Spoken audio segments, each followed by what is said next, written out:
Ngayon, ang gagawin naman natin in continuation ng student management natin, mag-a-add naman tayo ng options dito. So, dito gagawin natin siyang 4, eto naman 3, then mag-a-add tayo ng another option dito, which is yung number 2 natin. And gagawin natin dito sa option number 2 is papalitan natin siyang input grade. So, para nakakapag-input ng grade yung students natin. Now, sa choice number 1 natin, ire-revise natin siya ng kaunti. Kasi baka maglagay ng name yung students natin ng 2 beses. So, ang gagawin natin, after natin mahingi yung name ng student natin, i-check muna natin if yung name na yon nag-e-exist na ba siya.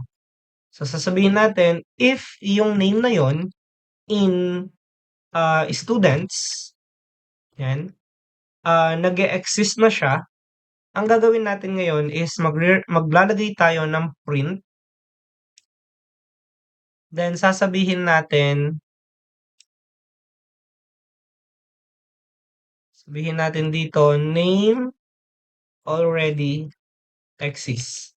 So in any case lang na 2 beses niyang ilagay yung pangalan niya. Then after nun, magkakaroon tayo ng else dito.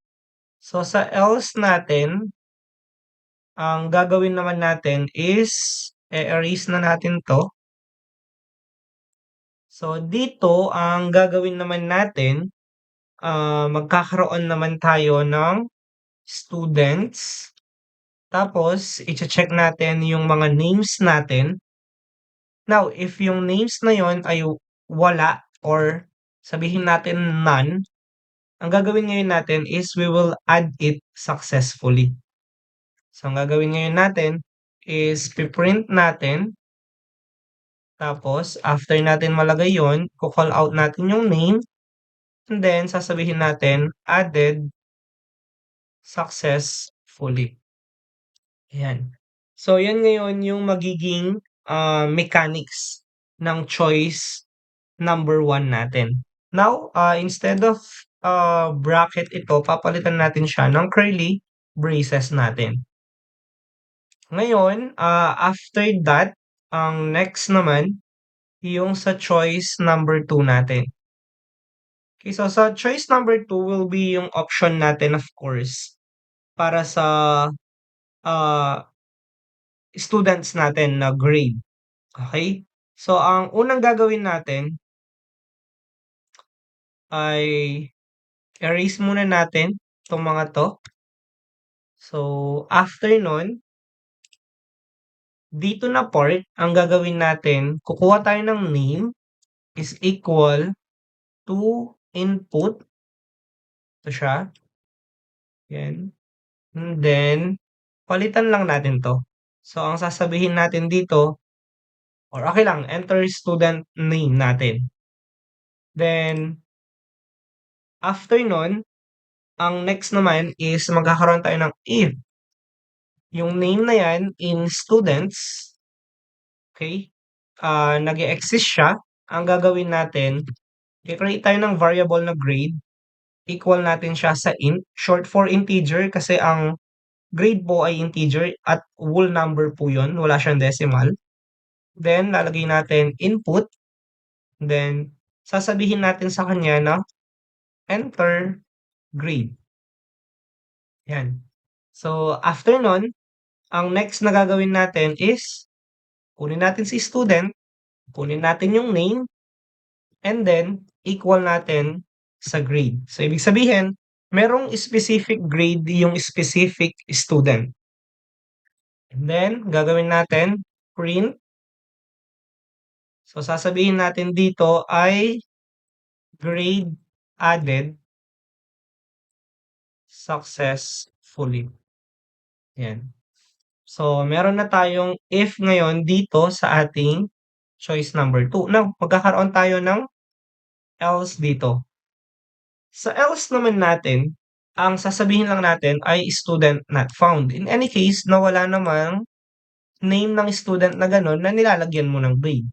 So, for validation lang din. So, student not found. Baka kasi nagbibigay ka ng grade tapos wala namang student na gano'n. Okay? So, sa choice number 3 natin, ang gagawin natin dito is papalitan na lang natin ng 4 ito. Then, ang gagawin natin, copy, paste, and then palitan natin ng 3 ito. After nun, ang gagawin naman natin dito is for printing lang naman kasi siya. So, alisin nyo yung break. Dito naman, ang gagawin natin is /n student list. Yan. So, after nun, ang gagawin natin, magkakaroon ka ng 4, yung name, tsaka grade in students. Yan. And then, gagamit ka ng items dito para makuha mo yung each student na may grade sa mismong array natin. Now, after nun, magpiprint tayo dito.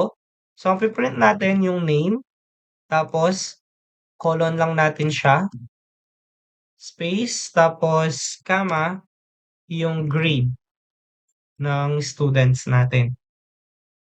Okay? And then, check ngayon natin, program natin. So, mag-input tayo. So, Dean.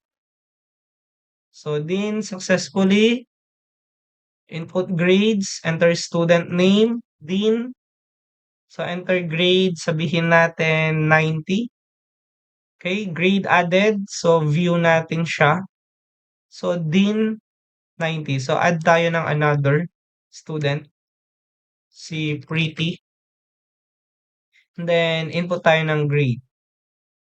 So, lagay natin Pretty. Then, yung grade niya ay 80. So, view natin. So, yun. Si Dean ay 90, si Pretty ay 80. So, ganun lang yung validation natin dito. Check natin kapag existing na yung name, no? So, lagay natin Dean. Then, mag-add ulit tayo Dean.